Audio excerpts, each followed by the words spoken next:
He went out on a routine patrol, but instead of ordinary forest tracks, he found a door carved into a massive rock. What lay behind it was never meant to exist officially. Watch until the end, subscribe, and tell us in the comments what you would do in his place and where you're watching from. The day began like dozens of others before it, with no hint that it would fracture the careful rhythm of years spent walking the same ground. The ranger followed his usual routine with the quiet discipline that came from long familiarity. He checked the weather notes pinned to the board in the small station, reviewed the marked sections of forest assigned to him for inspection, and noted the minor incident report that had come in late the previous afternoon. A group of hikers had mentioned the smell of smoke somewhere off the established trails, faint but persistent, and another report described a damaged boundary marker farther north, one that should not have been within reach of casual foot traffic. None of it was urgent, none of it unusual, but taken together it was enough to justify a full patrol of a sector that rarely drew attention. By mid-morning he was deep among the trees, moving at a steady pace that balanced efficiency with observation. The forest floor was damp with moss and needles, the air carrying the familiar scent of resin and wet earth. He walked with his eyes as much as his feet, scanning the ground ahead, the trunks on either side, the spaces between. Years in the field had trained him to notice what did not belong: a broken branch at shoulder height, a line where undergrowth had been pushed aside rather than naturally parted, the subtle flattening of soil that suggested repeated passage. Most days these signs led nowhere, dissolving into animal trails or the careless detours of lost hikers. Today they did not. The first indication was a strip of ground where the moss had been worn thin, not scraped away violently, but pressed down over time. It cut across the slope at an angle that made little sense if it had been made by deer or elk. He paused, crouched, and examined it more closely.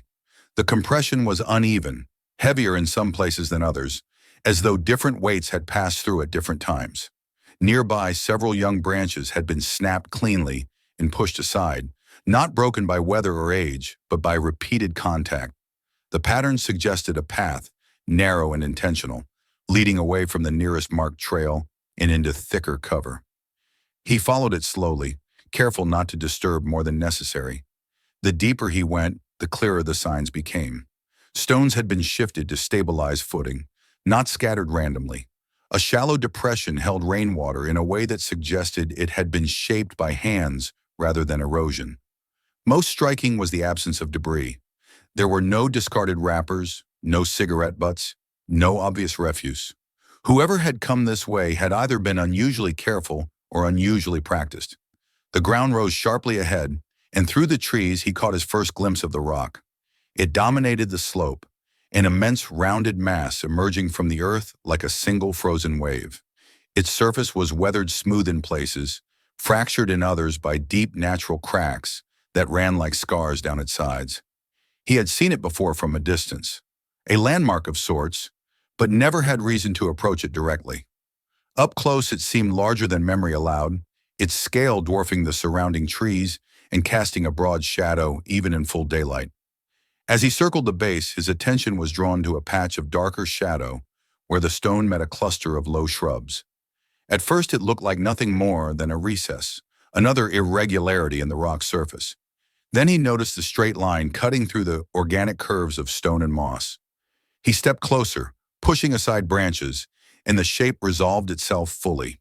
Set into the rock was a wooden door. It was not ornate, not disguised beyond what time and neglect had accomplished. The wood was darkened with age, its surface rough and worn, edges softened by decades of exposure.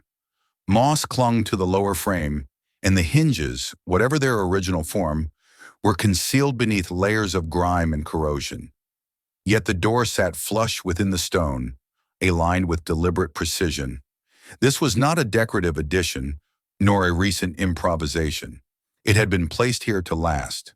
He took several steps back to take in the full context, then recorded the location, angle, and condition in his notebook. Photographs followed, careful and methodical. He examined the ground near the threshold. The soil there was compacted, pressed flat in a way that contrasted with the softer forest floor beyond. Faint impressions hinted at footwear, though time and moisture had blurred any distinct tread. The wood near the handle showed smoother patches where hands had passed repeatedly, polishing the grain through use. The presence of the door raised immediate concerns, and he approached the situation as he had been trained. He scanned the surrounding area for signs of recent activity, listening for movement, checking the slope above and below for secondary access points. There were no obvious lookout positions, no hidden paths branching away, no signs that someone was currently nearby. Still, he remained cautious. An enclosed space like this could house animals, unstable structures, or people who might not welcome discovery. He tested the air near the door, noting a faint lingering smell of old smoke mixed with damp stone. It was not fresh, but it was unmistakable. He placed a hand against the wood. It was cool, matching the temperature of the rock itself, with no warmth to suggest recent use. After one final sweep of the area, he reached for the handle. The door opened with surprising ease, swinging inward on hinges that creaked softly in protest. A narrow space greeted him beyond, a shallow stone passage just wide enough for a person to pass through comfortably. The air inside was cooler, heavy with the scent of earth and long-settled ash. He paused at the threshold, allowing his eyes to adjust, then stepped inside, careful with his footing. The stone beneath his boots bore the unmistakable marks of wear. The surface was smoother here, flattened by countless steps over time. His light traced the walls, revealing darkened patches where smoke had once gathered and dissipated, leaving layered stains that told a quiet story of repeated fires, carefully tended. The ceiling arched low but evenly, carved with intent rather than chance. This was no natural cave.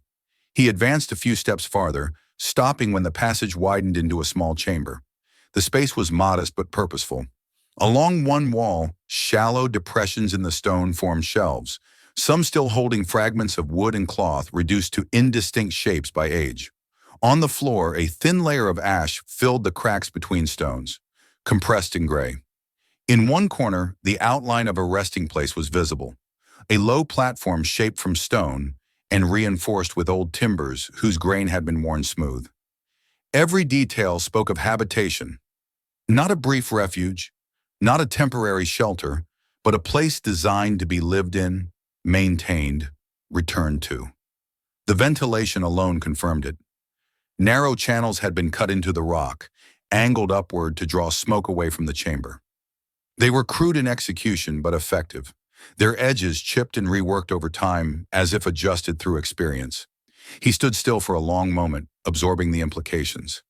This was not something that could be explained away easily.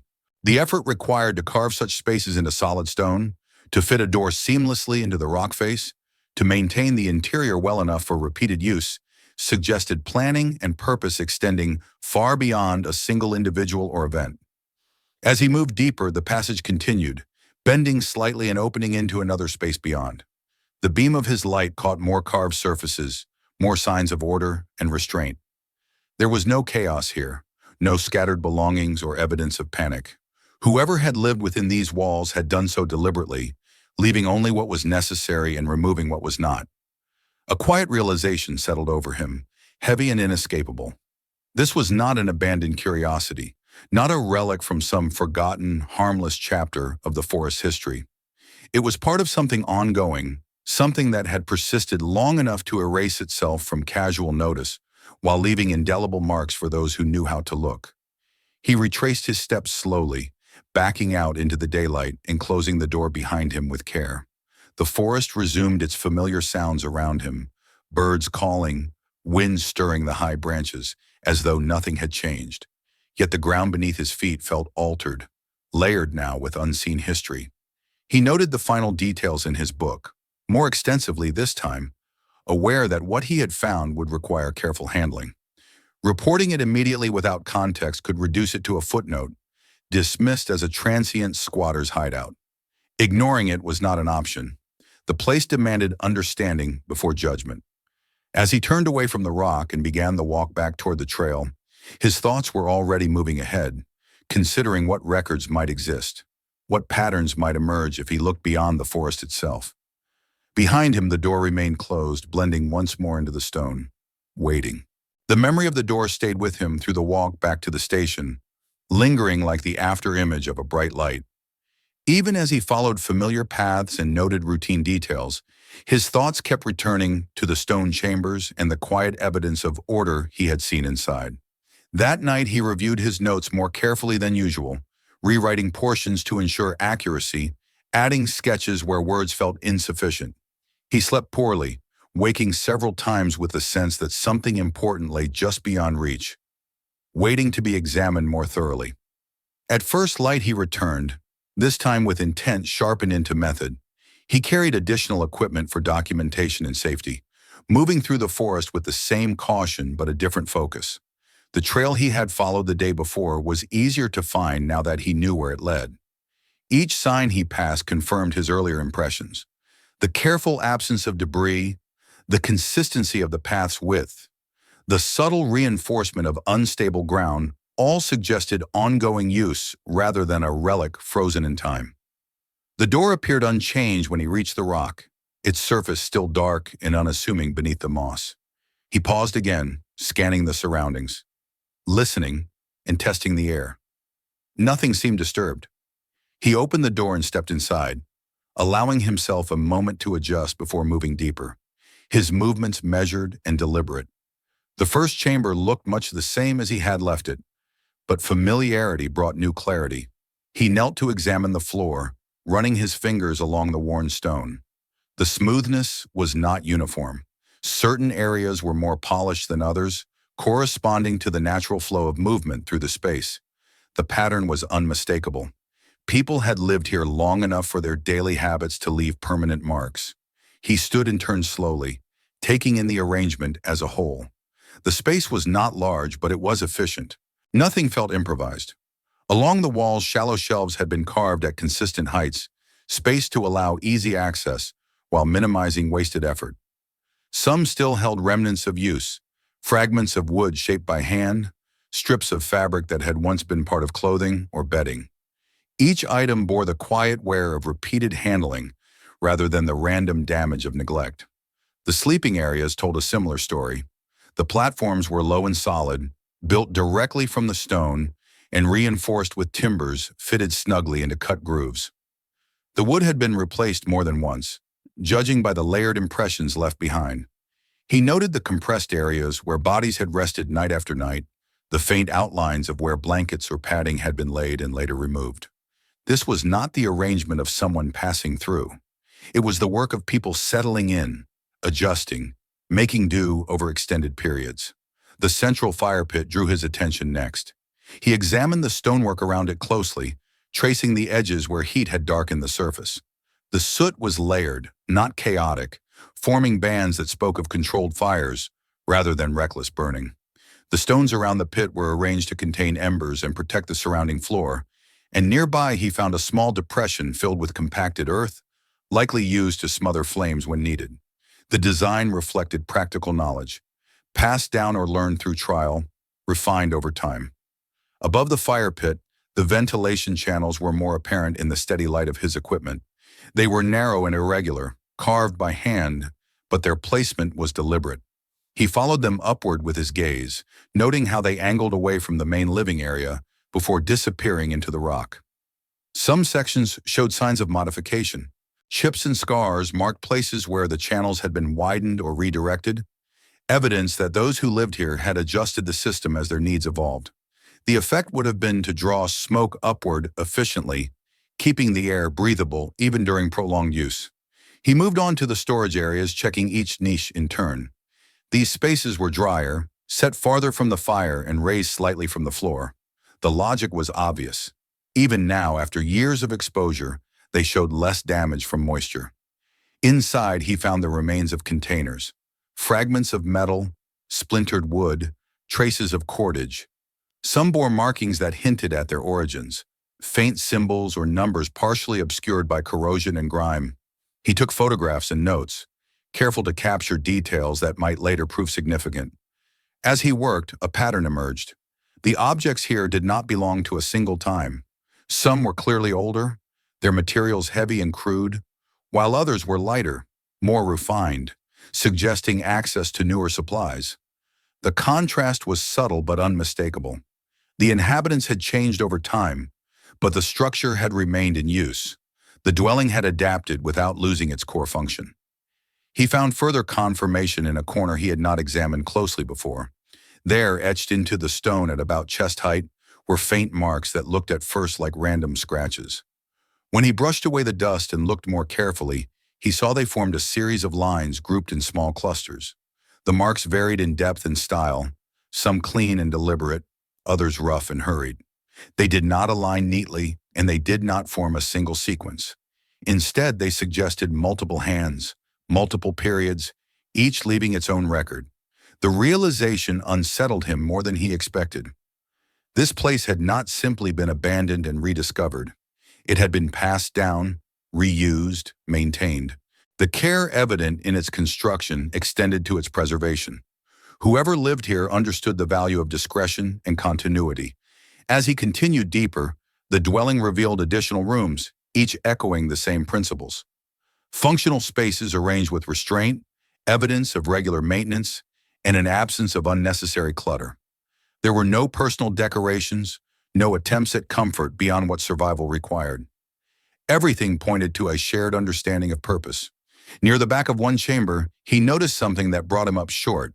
Embedded in the stone was a fragment of fabric caught in a crack, its weave unmistakably industrial. He freed it gently and examined it. The material was thick and durable, the kind used in workwear. Along one edge, faded almost to invisibility, was a partial marking, perhaps an identification tag or company insignia. It was not enough to identify its origin with certainty, but it narrowed the field. He sat back on his heels, the weight of the implications pressing down. Workers, people accustomed to physical labor, to dangerous conditions. The forest around him had long been a site of such work, and accidents were not uncommon. Yet the official records he knew told a simpler story. Injuries reported, fatalities documented, cases closed. The dwelling challenged that narrative. Before leaving, he searched for signs of recent activity. Most of what he saw bore the dull patina of age, but a few details stood out. A patch of ash that appeared less settled, a piece of wood not fully dried, a scuff mark on the floor where dust had been disturbed. None of it proved that someone had been here recently, but taken together, it suggested that the place was not entirely dormant. He exited the dwelling and closed the door again, blending it back into the stone. Outside, the forest remained unchanged, indifferent to the quiet history concealed within the rock. He marked the location carefully, adding notes about access routes and visibility. As he turned away, he felt the shift in his role. He was no longer simply a ranger monitoring land and trails. He was an observer standing at the edge of a story that extended far beyond the forest into records, reports, and decisions made elsewhere. The walk back felt longer this time, his thoughts moving ahead to the next steps. To understand this place, he would need more than what lay carved into stone. He would need names, dates, and explanations that could not be found among trees and rock alone. He did not return to the rock out of curiosity anymore.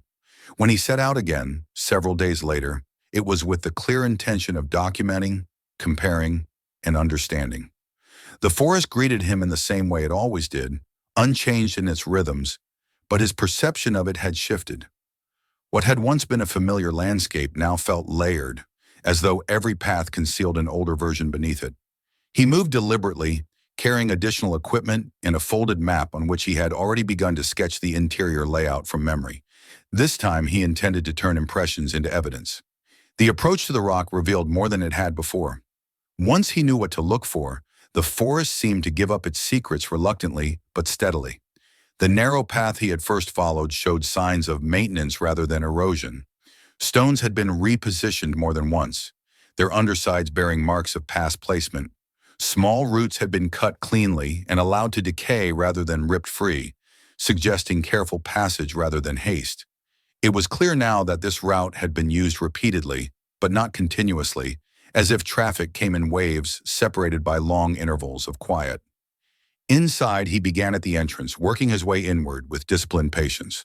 He photographed every surface, measured distances, and traced the worn areas of the floor with chalk marks that he later brushed away. Patterns emerged almost immediately. The earliest wear was deep and smooth, softened over time, while newer scuffs sat atop it, sharper and less integrated into the stone. It was as though the floor itself recorded history in layers, each set of footsteps adding to a long, silent archive. The objects within the dwelling confirmed what the stone suggested. In one storage niche, he found a fragment of metal that had once been part of a heavy container, its edges thick and uneven, shaped by older manufacturing methods. Nearby, wedged behind a loose stone, was a thinner piece of tin with machine-stamped markings that spoke of a later era. The two items did not belong together in time, yet they shared the same space, carefully tucked away rather than discarded. He cataloged them, noting the contrast, feeling the weight of years compressed into a few inches of rock. Fabric told a similar story. The scraps he had already seen were not uniform. Some were coarse and dense, designed to withstand harsh conditions, while others were lighter, with synthetic fibers that had only become common decades later. The colors, though faded, hinted at different standards and suppliers. He laid the fragments out side by side, photographing them against a neutral background, the visual comparison more striking than any written description.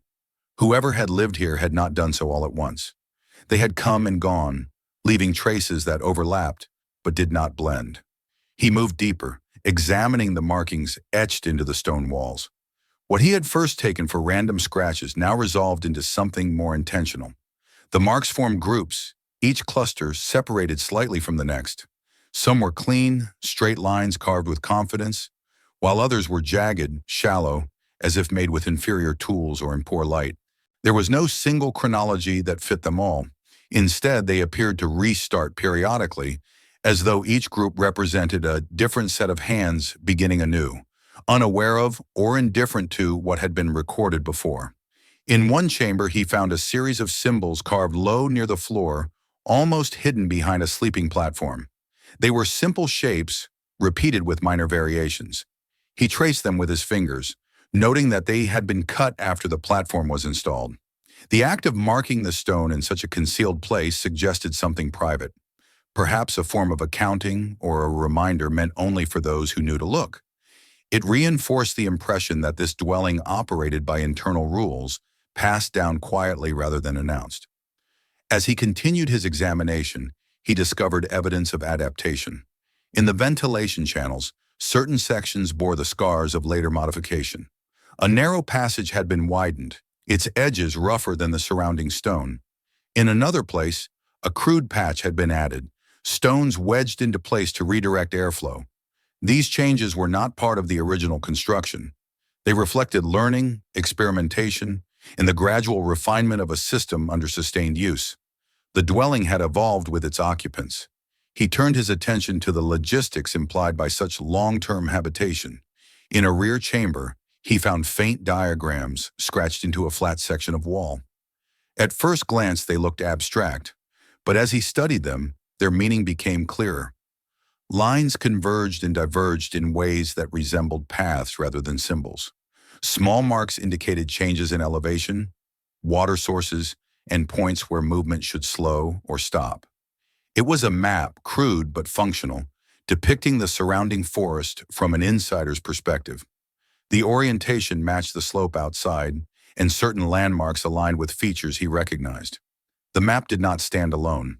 Nearby were other markings that appeared to reference specific locations, using a shorthand he did not immediately understand.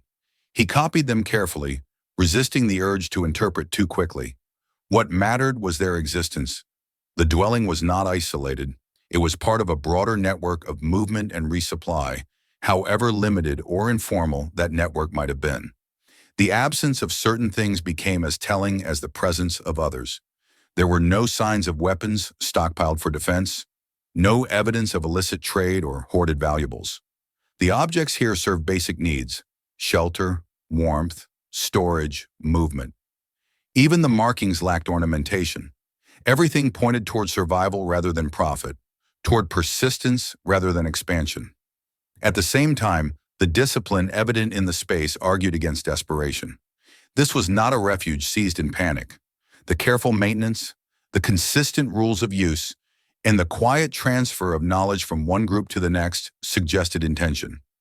People came here knowing what to expect, following practices already established. By the time he finished his survey, The initial shock of discovery had given way to a colder understanding. This place existed because someone wanted it to exist, not just once but repeatedly over long stretches of time. It had been kept just functional enough to serve its purpose, just hidden enough to avoid attention. As he prepared to leave, he took one last look around, committing details to memory that photographs could not fully capture. The air felt still, heavy with accumulated years. He closed the door behind him and stepped back into the forest, the transition abrupt and disorienting. On the walk back, his thoughts turned outward, away from the rock itself. The dwelling could tell him only so much. To understand why it had been used and by whom, he would need to look beyond the stone walls. The markings, the materials, and the layered evidence all pointed toward human stories that did not end in this forest. They continued elsewhere, in records and reports, in names filed away and cases closed. By the time he reached the edge of the trail, his course was set. The next phase of his work would not take place among trees and rock, but in archives and databases, where official versions of events waited to be tested against what the stone had preserved in silence. The work shifted indoors, away from the forest and into rooms that smelled faintly of paper, dust, and institutional neglect. The ranger began with what he knew best: incident logs, patrol summaries, and internal reports compiled over decades. At first, the task felt almost mundane, the familiar rhythm of cross-referencing dates and locations, grounding him after days spent deciphering stone and shadow. Yet beneath the routine lay a growing tension. The dwelling in the rock had demanded context, and the documents now spread before him carried the weight of official truth. Somewhere between the two, he sensed a fault line. He started locally, limiting his search to the district that encompassed the forest and the surrounding work sites. Logging operations, road construction projects, seasonal crews, maintenance contracts. The names of companies changed over time, but the patterns did not. Accidents were reported with unsettling regularity. Falls from height, machinery failures, sudden fires, landslides triggered by unstable soil. Each report followed a familiar structure, concise and authoritative, closing with a final determination that left little room for further inquiry. He narrowed his focus to cases where details felt thin. Files that noted the absence of a body, the reliance on witness testimony that had never been independently verified, the swift resolution of insurance claims. In some, the language was tellingly vague, attributing death to conditions that made recovery impractical or unsafe. The files were closed, archived, and rarely revisited. From there, he moved to the lists of missing persons. These were fewer, often relegated to brief entries that recorded last known locations and assumed outcomes. Many overlapped with the accident reports, their existence acknowledged only long enough to be folded into a conclusion. The system did not like loose ends. It preferred certainty, even when that certainty rested on assumptions. As the hours passed, he began compiling a separate list, copying names and dates onto a legal pad. At first, it was little more than a catalog of potential connections, a way to keep track of his progress. Then one name stopped him cold. It matched a partial marking he had photographed inside the rock. He returned to the image, enlarging it until the faint letters resolved as clearly as they could. The style of the marking, the spacing, the uneven depth of the cuts all aligned. He checked the corresponding file again. The man had been a heavy equipment operator, officially killed when a machine overturned on a remote access road nearly 25 years earlier. The report stated that the body had been crushed beyond recovery. No remains were retrieved. The case had been closed within days. The fragment of fabric he had found, thick and industrial, could have belonged to such a worker. On its own, the connection meant little. Coincidences happened. He reminded himself of that, forcing caution into his thinking. Still, he marked the name with a line. He continued. The second match took longer to recognize, hidden beneath layers of bureaucratic phrasing. A forestry assistant reported loss during a controlled burn that had escalated unexpectedly. The official conclusion cited severe conditions and assumed fatality. Again, no body. Again, rapid closure. Inside the dwelling, he had recorded a symbol etched near a sleeping platform, one that resembled the shorthand used in the assistant's work logs. The resemblance was subtle, but once seen, impossible to dismiss. By the time he reached the third file, his skepticism had thinned. This was no longer a matter of isolated parallels. The names on his pad began to form a pattern, their dates spanning decades. Their circumstances varied, but consistently convenient. Each represented a person whose death had been easier to record than to investigate, whose absence could be explained without disturbing larger operations. He leaned back in his chair, the hum of the overhead lights suddenly oppressive. The dwelling in the rock was no longer an abstract mystery.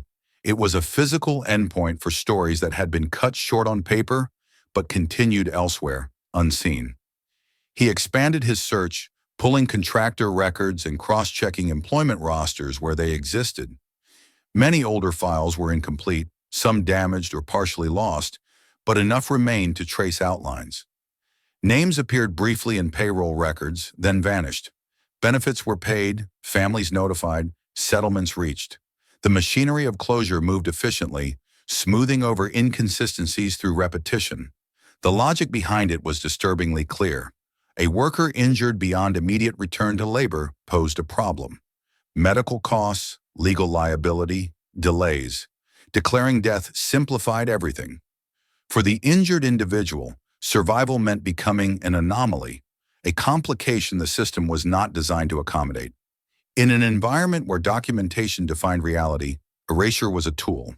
The dwelling offered a solution, a place to hide those who should not exist anymore, where they could recover enough to remain useful or at least out of sight. The careful maintenance he had observed made sense now. This was not charity. It was containment.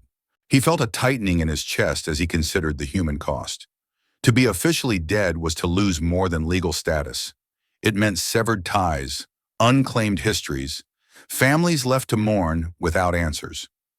The people who had passed through the rock had not simply disappeared into the forest, they had been removed from the record. As he dug deeper, he noticed something else. The cases did not end uniformly. Some names appeared once and never again, their trail fading entirely.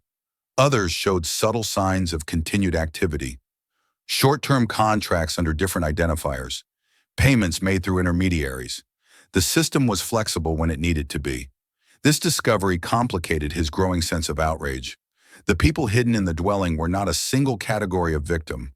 Some may have accepted the arrangement, coerced by circumstance into a shadow existence that offered survival at the cost of identity. Others may have resisted, their stories ending quietly when usefulness expired. The records could not tell him which was which. He returned to the images from the rock, examining the lists and markings he had documented. The way names had been grouped suggested organization. Entries were added and removed over time, sometimes annotated with symbols he now suspected indicated status changes. The dwelling had not merely housed people, it had tracked them. Late into the night, he compiled his findings into a coherent sequence, mapping names from stone to paper and back again. The connections were not speculative anymore. They were supported by dates, materials, and corroborating details. The more complete the picture became, the heavier it felt. By the time he closed the final file, the implications were undeniable. The dwelling was a node in a system that thrived on convenience and silence.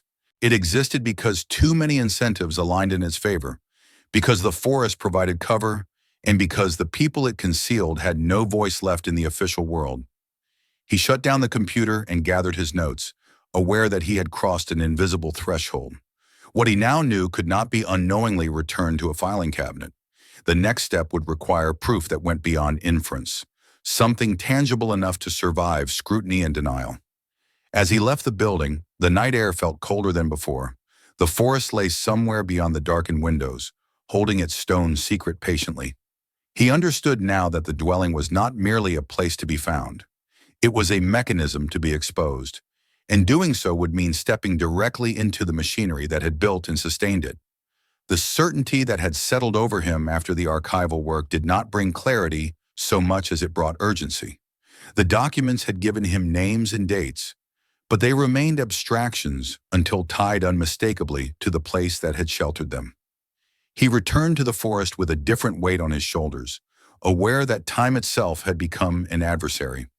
Whatever system had created and maintained the dwelling had done so quietly, and quiet systems tended to react decisively when threatened. He approached the rock with the same caution as before, but his attention sharpened by purpose. Nothing outwardly had changed. The path was as discreet as ever, the surrounding forest indifferent. Yet once inside, he sensed disturbance almost immediately. It was not obvious, not the kind of disruption that would alarm a casual observer, but something subtle in the order he had come to know. A piece of wood was no longer where he remembered it. A thin layer of dust had been disturbed near the back wall of a storage chamber. Someone, or several someones, had been here since his last visit. He moved carefully, resisting the impulse to rush. If this place held what he suspected, then haste would be a liability. He retraced his earlier steps, comparing memory to reality. Most of the dwelling remained unchanged, but the small discrepancies accumulated. In one niche, a container was missing. In another, an object he had photographed had been shifted slightly, as though replaced in haste. The effort to tidy up was incomplete, suggesting interruption rather than abandonment. It was the rear chamber that drew his attention next. He had noted it before as unremarkable, its walls bare except for tool marks and the faintest traces of old smoke.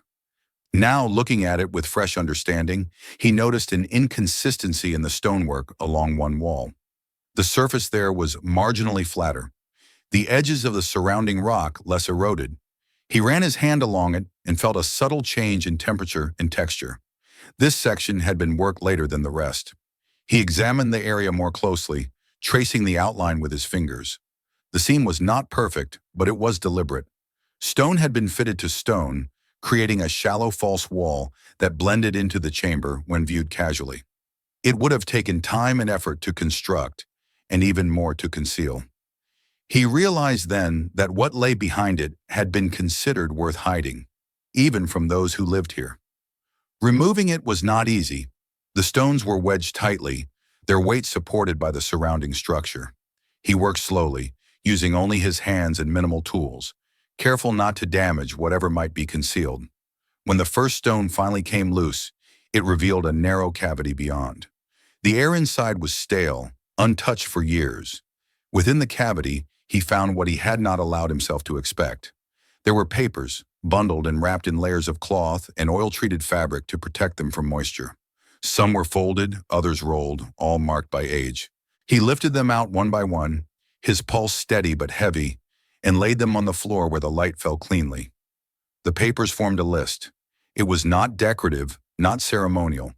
It was utilitarian, compiled by someone who valued function over form. Names were written in simple block letters, accompanied by dates and brief notations. The handwriting varied, changing subtly from section to section, confirming what the dwelling itself had suggested. This was not the work of a single author, but of several, each adding to the record as responsibility passed from one set of hands to another. He read slowly, forcing himself to take in every detail. The earliest entries were sparse, little more than names and approximate dates. Later ones grew more complex, including symbols and abbreviations he did not immediately understand. Some names were crossed out with a single line, others circled or marked with a small carved symbol replicated in the stone elsewhere in the dwelling. A few entries ended abruptly, unfinished, as though the writer had been interrupted or deemed further notation unnecessary. He began to cross-reference instinctively, matching what he saw on the paper with what he had already uncovered in the archives. The alignment was exact. Dates of death recorded officially matched entries here that marked arrival or reassignment. In several cases, the list continued years beyond the supposed end of a life, noting transfers, changes in status, or simple symbols that now took on grim significance. The implications were staggering. This was not a refuge used opportunistically. It was an administrative extension of a system that operated outside official oversight. The list was a ledger, a record of assets managed discreetly. People entered it when they ceased to exist on paper and left it only when their usefulness ended or their situation changed irrevocably. He noticed patterns as he studied the entries. Names clustered around certain years, corresponding to periods of intense industrial activity in the region. Logging booms, infrastructure expansions, emergency response operations. Accidents increased during those times, and so did entries on the list. The correlation was too precise to ignore. He examined the materials used to preserve the papers. The wrapping cloth was standardized, cut to consistent dimensions. The oil treatment was uniform. These details spoke of process, not improvisation. Someone had established procedures for maintaining these records, ensuring they survived as long as the dwelling itself. As he continued, he found evidence of external coordination. Several entries included short codes that matched markings on the containers he had photographed earlier. When he compared them, the logic became clear. Supplies were delivered or collected according to a schedule, tracked through simple but effective identifiers. The dwelling had not been isolated. It had been provisioned deliberately. Its inhabitants sustained just enough to serve their purpose. The realization brought with it a colder understanding of why people remained here. Official death stripped them of agency. Without identity, income, or legal standing, they depended entirely on those who controlled access to resources. The list was not merely a record of presence. It was a tool of control. He photographed each page carefully, capturing every line and symbol, then returned the papers to their wrapping. He did not yet know whether removing them would expose him prematurely. For now, documentation would suffice. He resealed the cavity as best he could, leaving it close to its original state, though he knew the deception was imperfect. Before leaving the chamber, he took one last look at the list, committing its structure to memory. It was a human artifact in the most unsettling sense, reducing lives to entries that could be managed and erased. The people whose names filled those pages had been alive, injured, frightened, and then quietly absorbed into a shadow existence that served others' convenience. As he exited the dwelling, the forest seemed to close in around him. The sense of being watched returned, not as paranoia, but as a rational response to what he now understood. Anyone capable of maintaining such a system would not ignore its exposure. On the walk back, he planned his next steps with care. The list was proof, but proof alone would not be enough. He would need to safeguard it, corroborate it, and prepare for resistance. The system that had created the dwelling had endured for decades. It would not dissolve quietly. By the time he reached the edge of the forest, the weight of the knowledge he carried had changed him. He was no longer simply uncovering a hidden place. He was holding evidence of a mechanism that treated people as expendable variables. And by finding the list, he had made himself part of its equation. Whether he wished to be or not, the knowledge he carried no longer felt inert. It pressed outward, demanding movement, demanding caution. After the discovery of the list, every action became deliberate, stripped of habit and routine. He understood now that the dwelling in the rock was not a forgotten relic, but a sensitive point in an ongoing structure. Structures of that kind did not collapse from neglect. They responded when disturbed. The first signs were subtle enough that he might once have dismissed them as coincidence. On his next patrol near the sector, he noticed fresh tire marks where no vehicles were authorized to travel. The tracks were shallow, partially obscured, as if someone had taken care to minimize their visibility while still needing access. Nearby, branches had been repositioned with an efficiency that suggested familiarity rather than improvisation. The forest itself bore the marks of intervention, quiet but unmistakable. When he returned to the rock days later, the sense of intrusion sharpened. The door showed faint new abrasions along its edge. Wood scraped where it had been opened and closed recently. Inside, the order he had come to know was disturbed in small but telling ways. A niche that had held fragments of metal was empty. The shallow ash near the fire pit had been swept aside, leaving only a thin residue. The false wall concealing the list bore fresh stress marks. Stones shifted and reset with haste rather than care. Someone had been inside and not out of curiosity. At the station, the pressure manifested differently. His access to certain databases was suddenly restricted, flagged for review.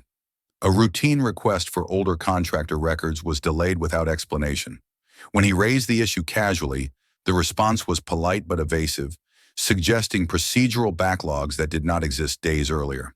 His patrol assignments changed, redirected toward areas of little relevance, filling his schedule with tasks that left little time for independent work. There were conversations, too, that skirted the edges of threat without ever crossing into overt hostility. A supervisor mentioned the importance of staying within scope, of not pursuing matters better left to specialists. Another reminded him of the risks of misinterpreting incomplete information, of damaging reputations without cause. The words were careful, measured, but the message beneath them was clear. He was being noticed. He responded as he always had, with professionalism and restraint. He did not confront, did not accuse. Instead, he began to protect what he had already uncovered. He duplicated his documentation, storing copies in separate locations, some digital, some physical. He organized his findings into a clear chronology, linking the dwelling, the list, and the archival records through verifiable points. Each piece of evidence was cross-referenced, its origin noted, its significance explained in plain terms that would survive scrutiny. He also began to look outward, tracing the supply lines suggested by the markings he had found. Contractor names appeared again and again, shifting slightly over time as companies rebranded or merged. Addresses changed, but personnel overlapped. Temporary logistics firms handled deliveries to remote sites, their records sparse but revealing when examined collectively. The pattern that emerged was not one of secrecy through sophistication, but secrecy through banality. The system hid itself by blending into routine operations, relying on the assumption that no one would look too closely. As the days passed, the pressure intensified. A formal review of his recent reports was initiated, framed as a quality assurance measure. He was asked to account for time spent on tasks deemed outside his immediate responsibilities. The implication was subtle but dangerous. If his credibility could be undermined, his findings could be dismissed without engagement. What unsettled him most was the realization that not everyone involved was acting out of malice. Some of the individuals applying pressure appeared genuinely convinced that what they were doing served a greater good. The dwelling had provided a way to avoid public scandals, to maintain continuity in critical operations, to manage problems quietly rather than disrupt systems built on fragile trust. In their view, exposure threatened stability. This ambiguity complicated his resolve. The people hidden in the rock were not a uniform group of victims, nor were those who managed the system simple villains. Some of the officially dead may have accepted the arrangement willingly, seeing it as the only path left open to them. Others may have had no choice at all. The list did not distinguish between consent and coercion, only between presence and absence. Still, the core truth remained unchanged. Lives had been erased without accountability, families had been left to mourn false deaths, decisions had been made in silence, shielded from challenge. Whatever rationalizations existed, they did not erase the harm. He prepared for the possibility that the rock itself would be neutralized. The signs already pointed that way. A place like that could not be allowed to remain once discovered. He documented its condition meticulously, capturing evidence of recent interference, noting the changes with timestamps and comparative images. If the dwelling were sealed, destroyed, or lost to a convenient accident, he wanted a record that would make such an outcome unmistakable. At the same time, he considered his options. Going through official channels risked containment. Information could be buried, investigations redirected, conclusions softened.